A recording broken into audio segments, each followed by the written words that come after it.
സഹോദരങ്ങളെ, മദീന മരിക്കാൻ ആഗ്രഹിക്കുന്ന നാട്, ജീവിക്കാൻ ആഗ്രഹിക്കുന്ന നാടല്ല. ആ മദീനയിൽ ചെന്ന് മരിക്കണം, മദീനത്ത് കിടന്ന് മരിക്കണം. ആ സമയത്ത് ഞാൻ എൻ്റെ ഭാര്യ മറന്നു, ഞാൻ എൻ്റെ പൊന്നുമക്കളെ മറന്നു. സഹോദരങ്ങളെ, എന്നെ കാത്തിരിക്കുന്ന എൻ്റെ മക്കളെ ഞാൻ മറന്നു.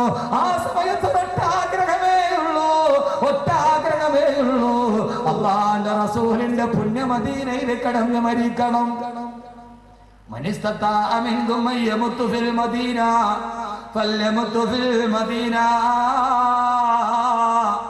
അവിടെ കിടന്ന് മരിക്കാൻ അവസരം കിട്ടുന്നവന് ആ മദീനത്ത് കിടന്ന് മരിച്ചു കൊള്ളട്ടെ. നാളെ അവന് വേണ്ടി ഞാൻ സ്വർഗത്തിൽ ശുപാർശ ചെയ്യുമെന്ന്. ഇതിനേക്കാൾ വലിയ ഇനിയൊരു ലാഭം ഈ ദുനിയാവിൽ എന്ത് നേടാൻ? അതിനേക്കാൾ വലിയൊരു ലാഭം ഈ ജന്മം കൊണ്ടിന് എവിടെ നേടാനാണ്? അല്ലാഹുവേ, അല്ലാഹുവേ, മദീനയോടുള്ള അനുരാഗം ഞങ്ങളുടെ മനസ്സിൽ നീ നിറയ്ക്കണേ തമ്പുരാനേ.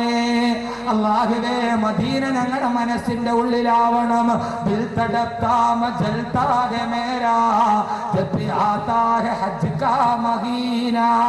ദുൽഹജ്ജിന്റെ മാസം എത്തുമ്പോ എന്റെ മനസ്സിന് വല്ലാത്ത സന്തോഷമാണ്. മദീന കാണാമല്ലോ, അല്ലാഹുവിന്റെ റസൂലിന്റെ പച്ചക്കുപ്പ കാണാമല്ലോ. അല്ലാഹു തൗഫീഖ് നൽകട്ടെ, അല്ലാഹു തൗഫീഖ് നൽകട്ടെ, അല്ലാഹു തൗഫീഖ് നൽകട്ടെ. ഇതുകൊണ്ടാണ് ഇമാം ദാരിൽ ഹിജ്റ ഇമാം മാലിക് റഹ്മത്തുള്ളാഹി തആല അലൈഹി മദീനത്ത് തന്നെ കടന്നുറങ്ങിയത്, മദീനത്ത് മരിക്കാൻ വേണ്ടി, മദീനത്ത് മരിക്കാൻ വേണ്ടി. ഇതാണ് മദീനയുടെ പ്രത്യേകത. എല്ലാം പറഞ്ഞേക്കാനുള്ള സമയം നമുക്കില്ല. ഇതാണ് മദീനയുടെ പ്രത്യേകത.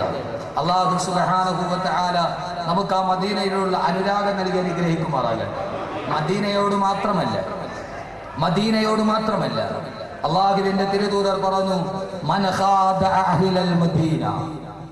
അല്ലാഹുവിന്റെ റസൂൽ പറഞ്ഞു, നന്നായിട്ട് കേട്ടോളി, ഗൾഫിൽ പോയി മദീനത്തൊക്കെ ജോലി ചെയ്യുന്നവർ നന്നായിട്ട് കേട്ടോളി. മൻ ഖാദ അഹ്ലൽ മദീന, ആരെങ്കിലും എന്റെ മദീനത്തെ നാട്ടുകാരെ വഞ്ചിച്ചാൽ, അന്നത്തെ നാട്ടുകാർ മാത്രമല്ല ഇന്നത്തെ നാട്ടുകാരും. ഇവിടെ നോക്കി, മദീനയിലൊക്കെ കച്ചവടം ചെയ്യാൻ ആളുകളുണ്ടല്ലോ, ധാരാളം ആളുകളുണ്ട്. അല്ലാഹു നല്ല ബറക്കത്ത് കൊടുക്കട്ടെ. ചെറുക്കളയിലുള്ള ഒരു സുഹൃത്തുണ്ട്, മദീനയിലാണ്.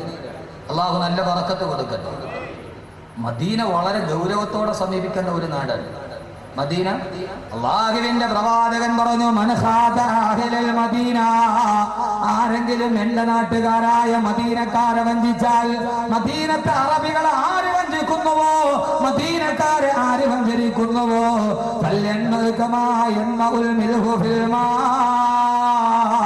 വെള്ളത്തിൽ കിടന്ന് ഉപ്പ് അരിയുന്നത് പോലെ അവൻ ജീവിതത്തിൽ അരിഞ്ഞില്ലാതായി തീരുമെന്ന്. എന്റെ നാട്ടുകാരെ ആര് പറ്റിക്കുന്നുവോ, മദീനത്തെ നാട്ടുകാരെ, മദീനക്കാരെ ആര് വഞ്ചിച്ചിട്ട് പൈസ ഉണ്ടാക്കുന്നുവോ, അവൻ വെള്ളത്തിൽ ഉപ്പ് അരിഞ്ഞു വീഴുന്നത് പോലെ അവൻ ജീവിതത്തിൽ ഉരുകി ഉരുകി ഉരുകി ഉരുകി അവൻ ഇല്ലാതായി പോകുമെന്ന് ആദരവായ പ്രവാചകൻ നബി മുഹമ്മദ് മുസ്തഫ, ആദരവായ പ്രവാചകൻ നബി മുഹമ്മദ് മുസ്തഫ. എന്താ സലാത്തില്ലാത്തത്? ഇത് സലാത്ത് കൊണ്ട് മുഖരിതമാകേണ്ട സദസ്സ.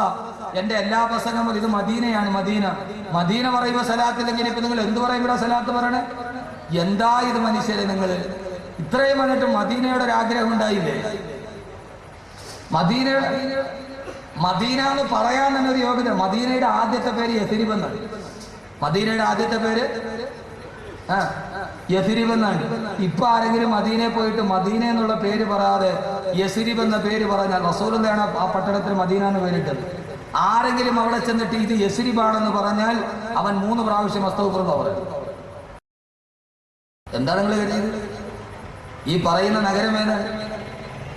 ആ നഗരത്തിന്റെ പഴയ പേര് പറഞ്ഞാൽ, ആ നഗരത്തിന്റെ പഴയ പേര് പറഞ്ഞാൽ നമ്മുടെ നാട്ടിലൊക്കെ മസ്താൻ എന്ന് പറഞ്ഞാൽ നന്നായിട്ട് പച്ച തലപ്പാവൊക്കെ കെട്ടി മുറുക്കി, നന്നായിട്ട് മുറുക്കി, ഒരു പഴയ വെള്ള കൈരിയൊക്കെ കൊടുത്ത് കുറച്ച് മുറുക്കാൻ ഇവിടെ തലയിലും കുറച്ച് തലപ്പാവിലും ഒക്കെ നടക്കുന്ന ആളാണ് മസ്താൻ എന്ന് പറയുന്നത്. ഇവിടെ നല്ല അടിപൊളിയായിട്ട് ക്ലീൻ ഷേവ് ചെയ്ത്, ഒറിജിനൽ അല്ല, ഡ്യൂപ്ലിക്കേറ്റ്, മെയ്ഡ് ഇൻ കുന്നമ്പ് കാര്യം. ഇപ്പൊ നോക്കിയപ്പോ നല്ല പയ്യനെ മസ്താൻ വിളിക്കും. അള്ളാഹു സ്വീകരിക്കട്ടെ. അതുകൊണ്ട് സഹോദരങ്ങൾ, ഇതൊരു പ്രസംഗത്തിന്റെ അല്ല, ഇതൊരു അനുരാഗത്തിന്റെ ഭൂമിയാണ്. ഇവിടെ നാം ചെല്ലുന്ന ഓരോ സലാത്തും നമ്മുടെ ജീവിതത്തിന്റെ ഏറ്റവും വലിയ ഗുണമാണ്. ആദരവായ പ്രവാചകൻ നബി മുഹമ്മദ് മുസ്തഫ സല്ലല്ലാഹു അലൈഹി വസല്ലം, മദീനയുടെ പേര് റസൂലുള്ളാഹിയാണ്. മദീന അതിനു മുമ്പ് യസ്രിബാണ്. യാ ആഖിര യസ്രിബ, ഖുർആൻ പറയുന്നുണ്ട് യാ ആഖിര യസ്രിബ ലാ മുഖാമ ലക്കും ഫർജിബു.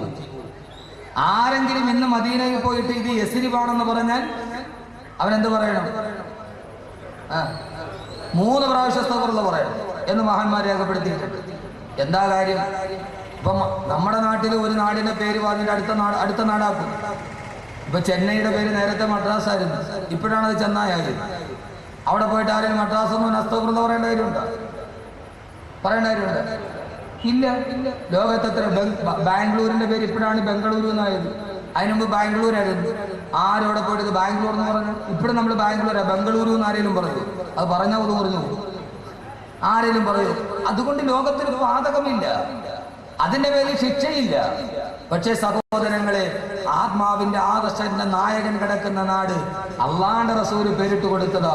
ആ പേരിൽ ആരെങ്കിലും മാറ്റം വരുത്തി ഞാനിട്ട പേര് മാറ്റി വേറൊരാൾ വിരിച്ചാൽ അവൻ അസ്തഗ്ഫിറുല്ലാഹ് അലീം അള്ളാഹിനോട് പാപം പൊറുക്കാൻ ചോദിച്ചു കൊള്ളട്ടെ എന്ന് ആദരവായ പ്രവാചകൻ നബി മുഹമ്മദ് മുസ്തഫ സല്ലല്ലാഹു അലൈഹി വസല്ലം. അതുകൊണ്ട് മദീനക്കാരെ പറ്റിക്കാൻ പാടില്ല. മദീനയിൽ ജോലി ചെയ്യണവരൊക്കെ ശ്രദ്ധിച്ചോളി. മദീന വല്ലാത്ത പവിത്രതയുടെ നഗരമാണ്.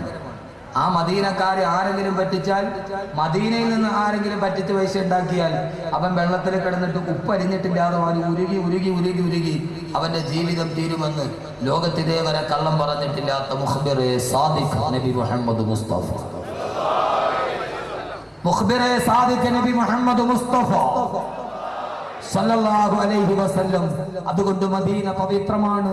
ആ മദീനയുടെ അതുകൊണ്ട് തന്നെയാണ് മദീനയുടെ കാലാവസ്ഥ പോലും എല്ലാവർക്കും സഹിക്കാൻ പറ്റൂല. മദീനയിലെ കാലാവസ്ഥ വല്ലാത്ത കാലാവസ്ഥ. മദീനയിൽ പോയിട്ടുള്ളവർക്കറിയാം. ഇക്കൂട്ടത്തിൽ മദീനയിൽ പോയവരൊക്കെ കൈവക്കിക്കും. ഇതുവരെ മദീനയിൽ പോയവരൊക്കെ കൈവക്കും. ഒന്നുകൂടെ മദീന ജുവല്ലറിയിലല്ല, മദീനയിൽ. അൽഹംദുലില്ലാഹ്, അല്ലാഹു ഇനിയും പോകാൻ തൗഫീഖ് നൽകട്ടെ. പോകാത്ത സഹോദരങ്ങൾ അള്ളാഹു ഈ സദസ്സിന്റെ ബറക്കത്ത് കൊണ്ട് അള്ളാഹു എത്രയും പെട്ടെന്ന് എത്തിക്കട്ടെ. അള്ളാഹു തൗഫീഖ് നൽകട്ടെ. ആഗ്രഹത്തോടെ ആമീൻ പറഞ്ഞവൻ എത്തും ഇൻഷാ അല്ലാഹ്. അല്ലാതെ ബനൂ ഇസ്രായേലും അങ്ങനെ ആമീൻ എന്ന് പറയുന്ന ആളുകൾ പോയില്ല. അള്ളാഹു പോകാത്തവരെ എത്തിക്കട്ടെ. അതിനുവേണ്ടി മാത്രമുള്ള നഗരമാണ്, അതിനുവേണ്ടി മാത്രമുള്ള പ്രഭാഷണമാണ്. എന്റെ പ്രിയപ്പെട്ട സഹോദരങ്ങളെ, ആ മദീനയിലെ കാലാവസ്ഥ എല്ലാവർക്കും സഹിക്കാൻ കഴിയില്ല. ചില സമയത്ത് വല്ലാത്ത ചൂടിരിക്കുമ്പോ തന്നെ ചിലപ്പോൾ തണുപ്പോ, വല്ലാത്ത തണുപ്പ്. ഞാനിപ്പോ ഹജ്ജിന് പോകുമ്പോൾ നല്ല ഉംറയ്ക്ക് പോകുമ്പോൾ നല്ല തണുപ്പിന്റെ കാലാവസ്ഥയാണ്. രാവിലെ സുബഹി കൊലുവെടുത്തിട്ട് ഇങ്ങനെ കയറി വരുമ്പോ ആ തണുത്ത കാറ്റും കൂടെ അടിക്കുമ്പോൾ ഒരു കിടുകിടുപ്പ് ആർക്ക് സഹിക്കാൻ പറ്റില്ല. മദീനയുടെ കാലാവസ്ഥ അള്ളാഹു സഹിക്കാൻ തൗഫീഖ് നൽകട്ടെ. ഏതെങ്കിലും ഒരു നാട്ടിലെ കാലാവസ്ഥ സഹിച്ചാൽ നാളെ ആഖിറത്തിൽ പ്രതിഫലമുണ്ടോ? മൂന്നാർ വലിയ തണുപ്പാണ്, ഊട്ടിയിൽ ഭയങ്കര തണുപ്പാണ്. അവിടത്തെ കാലാവസ്ഥ സഹിച്ചാൽ അതിന്റെ പേരിൽ ദുനിയാവിന് പ്രതിഫലമില്ല, ആഖിറത്തിന് പ്രതിഫലമില്ല. ദുനിയാവിന് വല്ല പ്രതിഫലമുണ്ടോ? ഊട്ടി പോയാൽ ഉണ്ട്. അല്ല, ഊട്ടി പോയതുകൊണ്ട് ദുനിയാവിൽ പ്രതിഫലമൊന്നുമില്ല. ആകെ ഭാര്യയ്ക്ക് ഇത്തിരി സ്നേഹം കൂടുതലുണ്ടാകും നമ്മുടെ അവളെ ഇവിടെ കൂടെ കൊണ്ടുപോയാൽ. അതല്ലാതെ വേറൊരാളെ കൊണ്ടുപോയാൽ അതോടെ അതും തീരും. ഊട്ടിയിൽ പോയ ആകെയുള്ള പ്രതിഫലം അതാണ്, ദുനിയാവിന് പ്രതിഫലമില്ല. പക്ഷേ സഹോദരങ്ങളെ, നാം പറഞ്ഞതുപോലെയല്ല. അള്ളാഹുവിന്റെ പ്രവാചകൻ പറഞ്ഞു, അള്ളാഹുവിന്റെ പ്രവാചകൻ എന്റെ മദീന ഏതെന്നറിയോ? എന്റെ പട്ടണത്തിന്റെ പ്രത്യേകത എന്തെന്നറിയോ? ആ മദീനത്തിന്റെ കാലാവസ്ഥ പോലും വല്ലാത്ത ഭീകരമായ കാലാവസ്ഥയാണ്. ലാ യസ്മിറു അഹദുൻ അലാ ശിദ്ദതിഹാ. ഏതെങ്കിലും ഒരു മനുഷ്യന്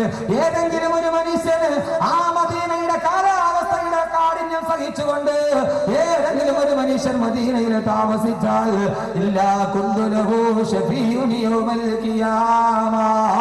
നാളെ പരലോകത്ത് അവന് വേണ്ടി ഞാൻ ശുപാർശ ചെയ്യുമെന്ന്. ആരാണോ മദീനയുടെ കാലാവസ്ഥ ക്ഷമിച്ചത്, ആരാണോ മദീനയിൽ ക്ഷമയോടെ താമസിച്ചത്, നാളെ പരലോകത്തവൻ കടന്നു വരട്ടെ. ആരുമില്ലാത്ത പരലോകത്തവൻ ഒറ്റപ്പെട്ട് നടക്കുമ്പോ എന്റെ നഗരത്തിന്റെ കാലാവസ്ഥ ക്ഷമിച്ചതിന് വേണ്ടി അവന് വേണ്ടി ഞാൻ ശുപാർശ ചെയ്യുമെന്ന് ലോകഗുരുവേ, നിത്യദൂതരെ, നബി മുഹമ്മദ് റസൂലുള്ളാഹ് സല്ലല്ലാഹു അലൈഹി വസല്ലം.